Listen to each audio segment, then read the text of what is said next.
जय Hind defence aspirant. स्वागत है आप सभी का आज के सेशन में। बच्चों, लास्ट लेक्चर में हम लोगों ने एनडीए के सिलेबस एंड एग्जाम पैटर्न को डिस्कस किया था और आज हम डिटेल में डिस्कस करने वाले हैं एनडीए मैथमेटिक्स के सिलेबस को कि आखिर एनडीए मैथमेटिक्स पेपर 1 में क्या क्या टॉपिक्स पूछे जाते हैं। आइए डिटेल में देखते हैं।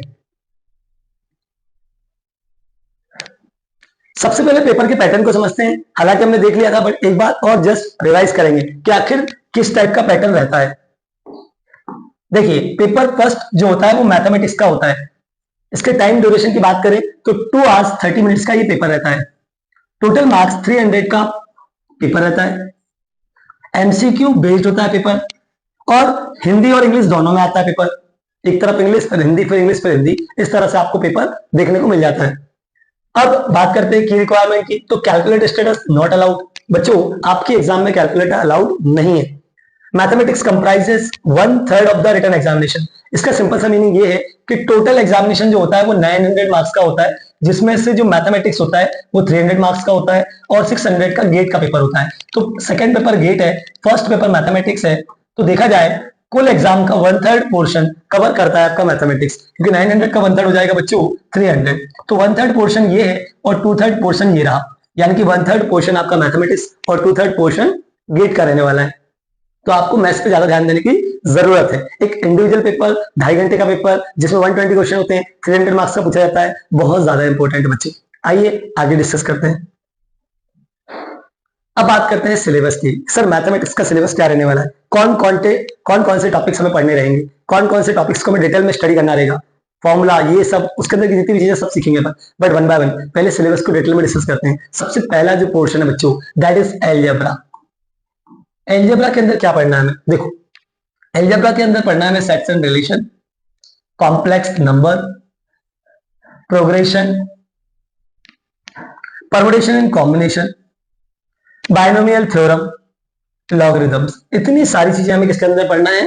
ये पढ़ना है एलजेब्रा के अंदर। अब इनके अंदर क्या आएंगे टॉपिक्स वो देखिए। सब टॉपिक्स की बात कर लेते हैं। सेट्स एंड रिलेशन को डिटेल में पढ़ेंगे। उसमें पहला टॉपिक है बेटा ऑपरेशंस ऑन सेट्स, मतलब सेट्स के ऊपर ऑपरेशंस लगाना, एडिशन, मल्टीप्लिकेशन, सब्ट्रैक्शन। और ऑपरेशन में क्या होते हैं? यूनियन, इंटरसेक्शन, ये सारी चीजें डिटेल में पढ़ेंगे। उसके बाद सेट्स के बाद relations, equivalence, relation and practical application in logical reasoning. उनके प्रैक्टिकल एप्लीकेशंस क्या है, जो एप्लीकेशंस है उनको भी अपन पढ़ेंगे डिटेल में। ठीक है, ये था sets and relation. Second chapter है बेटा कॉम्प्लेक्स नंबर, जो इसके अंदर आता है। कॉम्प्लेक्स नंबर के अंदर representation, how to represent a complex number, उसके ऑपरेशंस। ठीक है, उसके बाद डी मोइवर्स थ्योरम डिटेल में पढ़ेंगे, बहुत इंपॉर्टेंट है। फिर पोलर्स फॉर्म, ओके। उसके बाद एडवांस कैलकुलेशन, मतलब कॉम्प्लेक्स नंबर कंप्लीटली डिटेल में हमें पढ़ना रहेगा इस एग्जाम के लिए। अगला है प्रोग्रेशन। प्रोग्रेशन में आएगा अपना एपी, जीपी और HP. AP means arithmetic progression, GP means geometric progression and HP means harmonic progression. यानी कि सीरीज, सीक्वेंस एंड सीरीज को कंप्लीटली स्टडी करेंगे हम इसके अंदर। AP, GP, HP with real world military application, साथ में उसके एप्लीकेशंस को भी देखना है। अगला जो चैप्टर है बेटा इसके अंदर वो है permutation and combination. Permutation and combination जो कि बहुत ज्यादा पूछा जाता है 11th एंड 12th में, वही का वही यहाँ पर है। काउंटिंग प्रिंसिपल, ये भी पढ़ेंगे। प्रोबेबिलिटी प्रॉब्लम, ये भी पढ़ेंगे। अरेंजमेंट सिनारियोस, ये भी देखेंगे। मतलब पीएनसी को डिटेल में पढ़ना है। कॉम्बिनेशन, फंडामेंटल प्रिंसिपल, उसके बाद एडिशनल थ्योरम, मल्टीप्लिकेशन थ्योरम, ये सब कैसे एप्लीकेबल रहेगी, कैसे लगाना है, कैसे यूज करना है, किस टाइप से उसके क्वेश्चन सॉल्व होंगे, ये सारा परमुटेशन कॉम्बिनेशन डिटेल में पढ़ेंगे। उसके बाद आएगा बाइनोमियल थ्योरम। एक्सपेंशन टेक्निक्स, आखिर बाइनोमियल एक्सपेंशन कैसे करते हैं, उसका फॉर्मूला क्या होता है, उसे कैसे डिराइव करते हैं, ये सारी चीजें हम इसके अंदर देखेंगे। उसके बाद applications in algebraic expression. Algebraic expression में उसका क्या एप्लीकेशन है वो भी देखेंगे, मतलब एल्जेब्रा भी उसके साथ आ जाएगा, तो और ज्यादा मजेदार क्वेश्चंस हो जाएंगे। फिर उसके बाद नेक्स्ट है उसके अंदर लॉगरिथम्स। लॉगरिथम्स के अंदर बेसिक सी सारी प्रॉपर्टीज, इक्वेशंस, एप्लीकेशंस, ये सारी चीजें आ जाएंगी। और एक्सपोनेंशियल प्रॉब्लम भी इसके अंदर पढ़ेंगे। ठीक है बेटा, चलो। तो ये था हमारा एलजेब्रा। एलजेब्रा के पोर्शंस के अंदर हमें इतनी सारी चीजें डिटेल में पढ़ना है। अब बात करते हैं नेक्स्ट यूनिट की। भाई ये तो फर्स्ट यूनिट हो गई। सेकंड यूनिट क्या है सर? सेकंड यूनिट है बेटा matrices, determinants and trigonometry. Matrices, determinants and trigonometry. Matrices detail में पूछा जाता है, no problem. Matrices and determinant दोनों का कॉम्बिनेशन बहुत जरूरी है।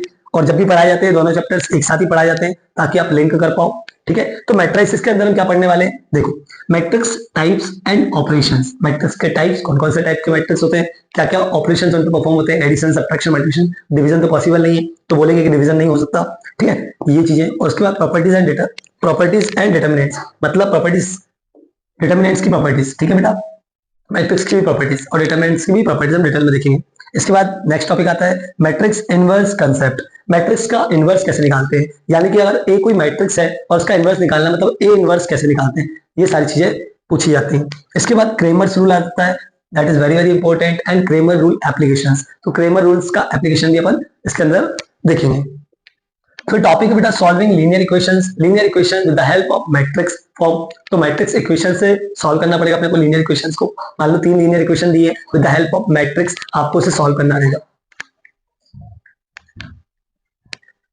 इसके बाद ट्रिग्नोमेट्री एसेंशियल, यानी कि ट्रिग्नोमेट्री वाला पार्ट आ जाता है। ट्रिग्नोमेट्री के अंदर क्या क्या पढ़ने वाले हैं, देखिए angles in radian and degrees. Angles in radiance and degrees आपको सबसे पहले सीखना है मेजरमेंट, कि भाई एंगल को मेजर कैसे करते हैं, कौन कौन सी यूनिट्स में करते हैं, रेडियन, डिग्री, ये सारी चीजें डिटेल में जानेंगे। फिर इनका आपस में कन्वर्जन वो भी देखेंगे।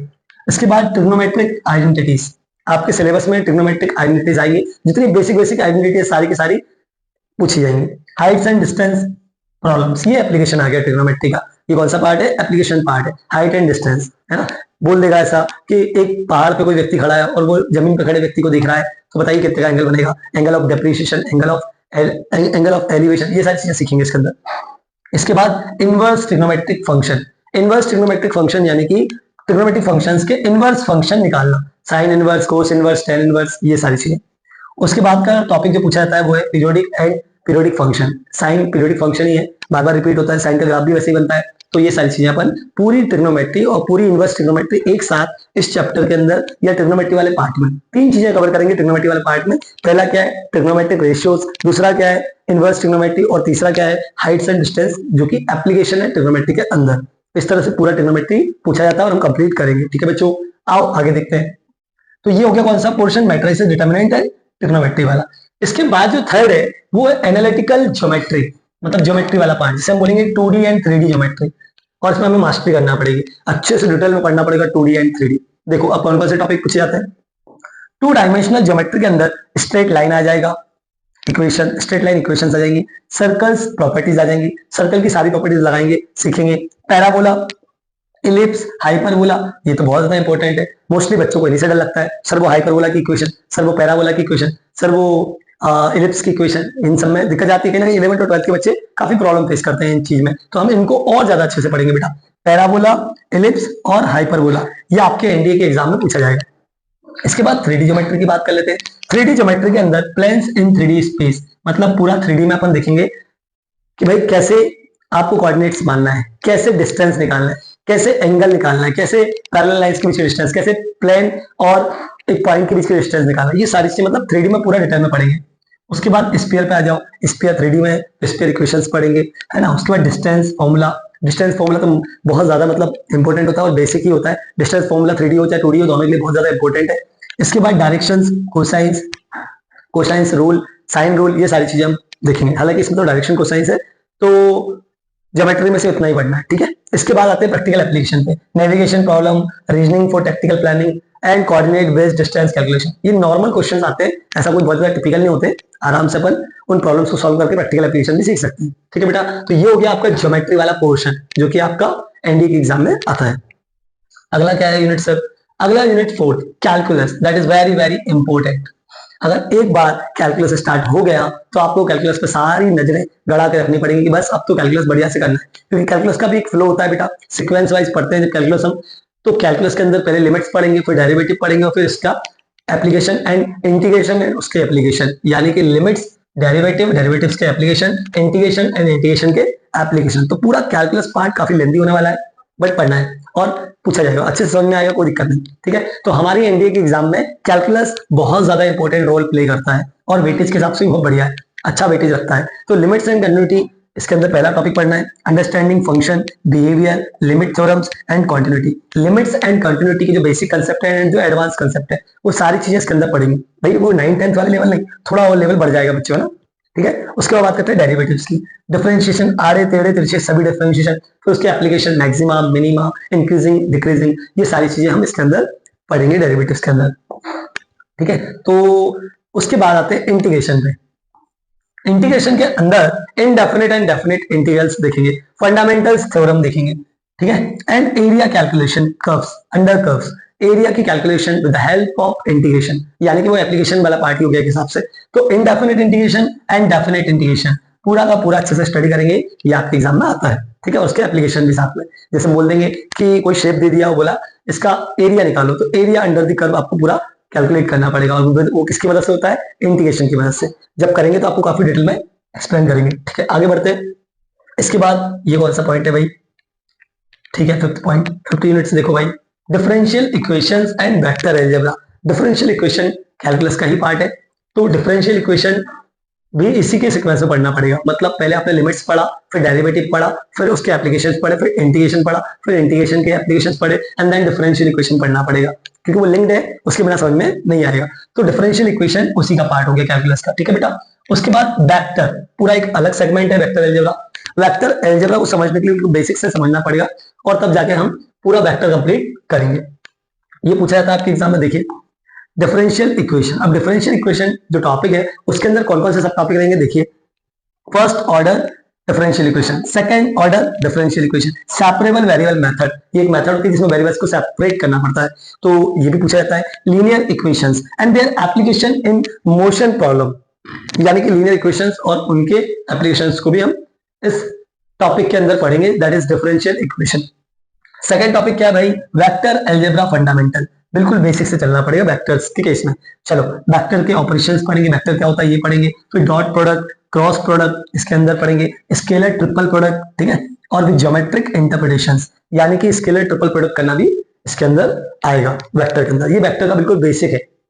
इसके बाद एप्लीकेशंस की बात करते हैं, जो कि थोड़ा एक अच्छा पोर्शन माना जाता है ना, थोड़ा सा लेवल हाई बोल सकते हैं, बट ठीक है, प्रैक्टिस करते करते बहुत अच्छे से हो जाता है। चलो work calculation, moment of force, work calculation पूछा जाएगा, मोमेंट ऑफ फोर्स पूछा जाएगा, स्पेशियल मैकेनिक्स हो गया, मिलिट्री इंजीनियरिंग कॉन्टेक्स्ट हो गया। मतलब इसको पढ़ने के बाद ऐसा लगेगा कि यार अपन फिजिक्स का पोर्शन भी कवर कर रहे हैं, रियल लाइफ एप्लीकेशन से रिलेटेड क्वेश्चंस भी सॉल्व कर रहे हैं। जैसे ये मोमेंट ऑफ फोर्स आ गया, है ना, स्पेशल मैकेनिक्स आ गया, तो ये मैकेनिक्स वाला पार्ट पूरा फिजिक्स से ही होता है, ठीक है बेटा। तो वेक्टर एप्लीकेशंस के अंदर ये सारी चीजें देखेंगे, मतलब ये मानिए कंसेप्ट फिजिक्स के, और लगना उसमें पूरा मैथमेटिक्स है वैसा वाला।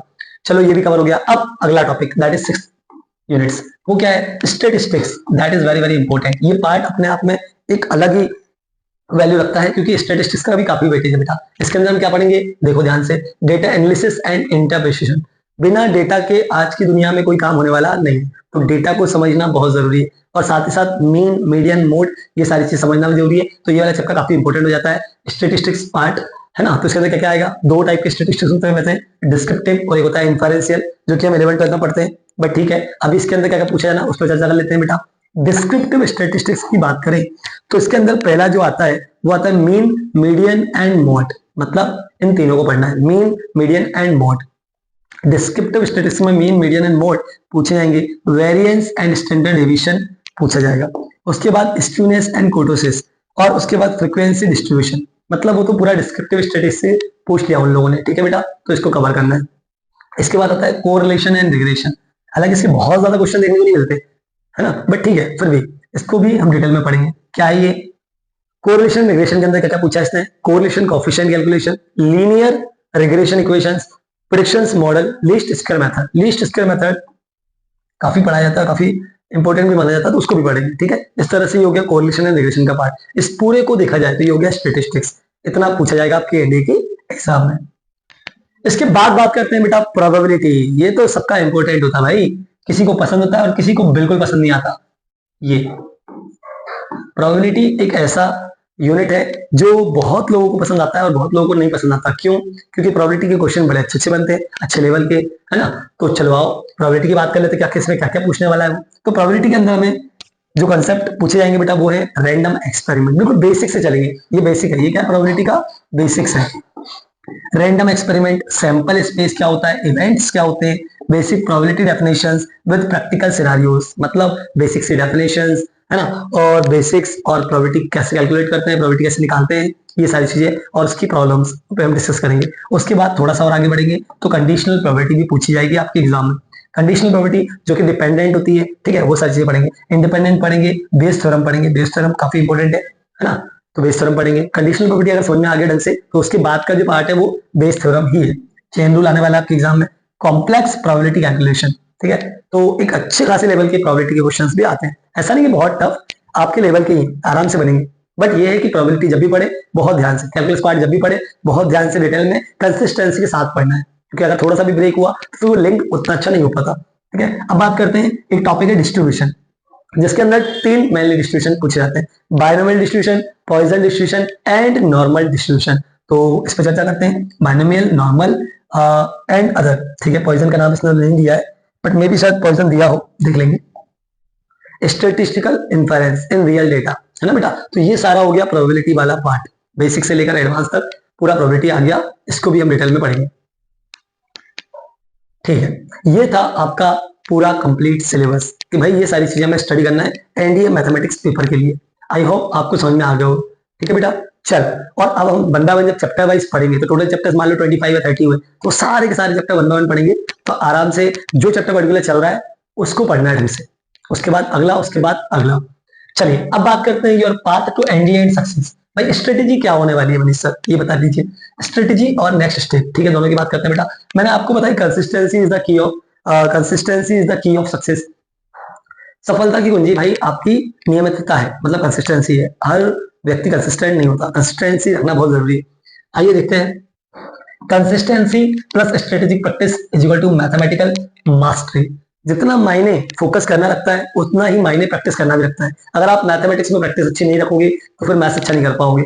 आपको आते हैं, बेसिक समझ में आ गए, है ना, कॉन्सेप्ट क्लियर हो गया, बट सिर्फ कॉन्सेप्चुअल क्लैरिटी से ही काम बनने वाला नहीं, वो तो ठीक है, वो तो होना ही चाहिए, लेकिन एक क्वेश्चंस प्रैक्टिस करने की आदत, उसको कैसे अप्रोच करना है, वो सारी चीजें सीखना। And short tricks, short tricks काफी काम आती है भाई। कोई बंदा किसी क्वेश्चन को बहुत लॉन्ग मेथड से सॉल्व कर रहा है और आप सेम क्वेश्चन को छोटी सी अप्रोच से सॉल्व कर पा रहे हो, तो आई थिंक आपका टाइम बचेगा बेटा, और टाइम तो मैटर करता ही है, ठीक है। तो ये चीज, तो मास्टर फंडामेंटल, सबसे पहला काम क्या करना है स्ट्रेटेजी में, वो मैं आपको बता देता हूँ। सबसे पहले अपने बेसिक्स क्लियर करो, चाहे वाली वो a प्लस बी का होल स्क्वायर ही क्यों ना हो।